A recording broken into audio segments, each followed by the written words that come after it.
What's up, guys? It's Matt here, bringing you another gameplay commentary to the YouTube universe. And today I'm going to kind of expand upon my Medal of Honor Warfighter discussion with some new info we learned from the alpha trial that some footage has been released of the other day. So, in this alpha trial, we see three modes: sector control, which is like the normal conquest or domination; team deathmatch and capture the flag, pretty standard. The map was called Somalia Stronghold, but you know, what good does that do?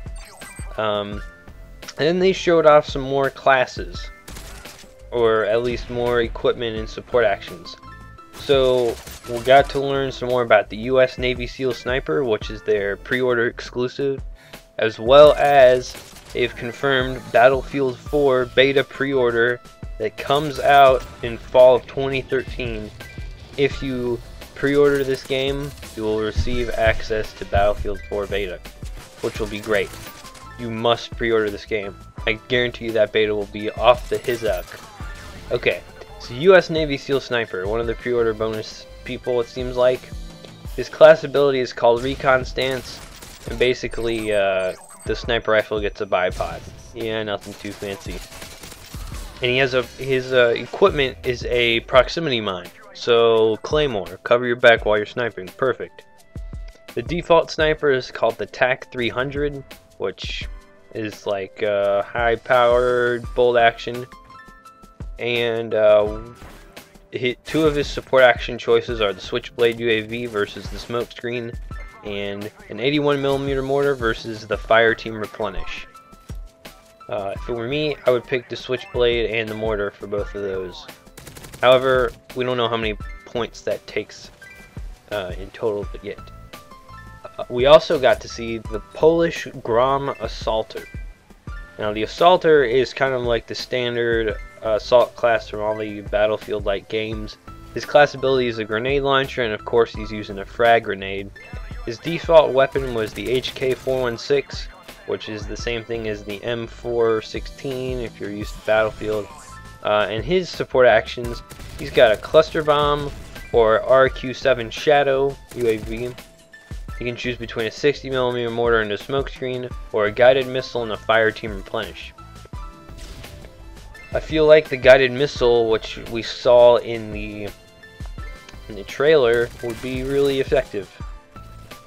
So another class we've got here is the SFOD-D, or basically Delta Demolitions. And we already know he uses the tank stance, which is like Juggernaut mode pretty much. His grenade type is a remote charge, which I take as like C4. And his default shotgun is an AA-12. His support actions, he can choose between M32 grenade launcher, Smokescreen, and his next tier is a small rocket launcher. I don't know the rest of his point streaks yet.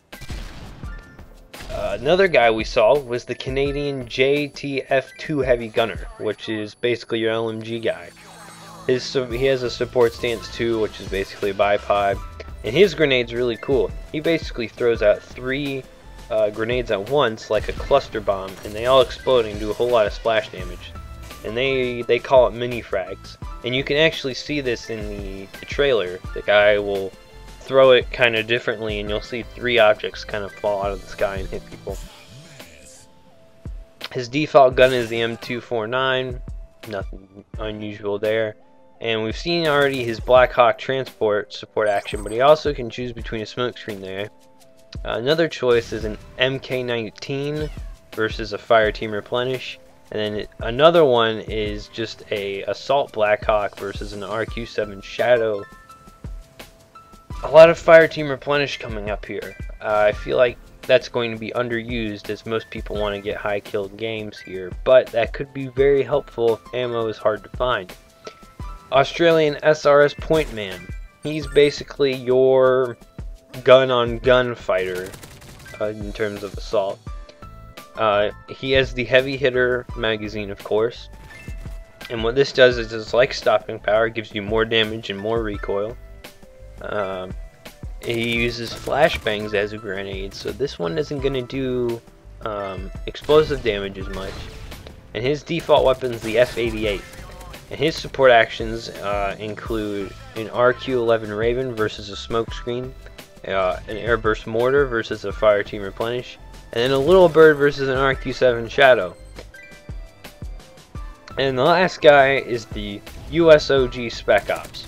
And in the trailer you can see him use his Spec Ops vision, or his heat vision, which allows him to see enemies within a short range through objects and through walls. And it lasts about 5 seconds. And then it needs a little bit of a recharge time, which is nice. I'm glad that's balanced. He's using a frag grenade, his default submachine guns, and MP7. And his support actions include 120mm Dragon Fire versus a fire team replenish, A10 Warthog versus an RQ Shadow, and a radar jammer versus a smokescreen. Now, some more news on the gameplay. We have 2-man squads called fire teams, and you can spawn on your other member just like in Battlefield with the squads. Helicopters act as a spawn point, and they have minigun turrets that you can actually shoot people. If you're on the ground, you can hit people while they're coming out of. Player animations are kind of similar to Battlefield 3. It looks a little bit smoother, a little bit tighter though. And we also know that you get, if your buddy dies, if your fire team buddy dies and an enemy kills him, you get to see that enemy for a short time on your screen, like he glows red, which I think is a little too good. But you do get tons of extra points if you kill that guy. So this big whole deal with the fire team buddies, you got basically 2-man groups of 10 on 10, so that's 5 2-man groups on each team. And you can work together, you can give each other ammo. I heard that you can give each other health. However, I don't get how that's fair. But yeah, so Medal of Honor, great game. Pre-order it, get the US Navy SEAL Sniper, get the Battlefield 4 beta access. That's what I'm doing, and I'm going to be playing that until Black Ops comes out. So have a nice day, guys. I'll see you later.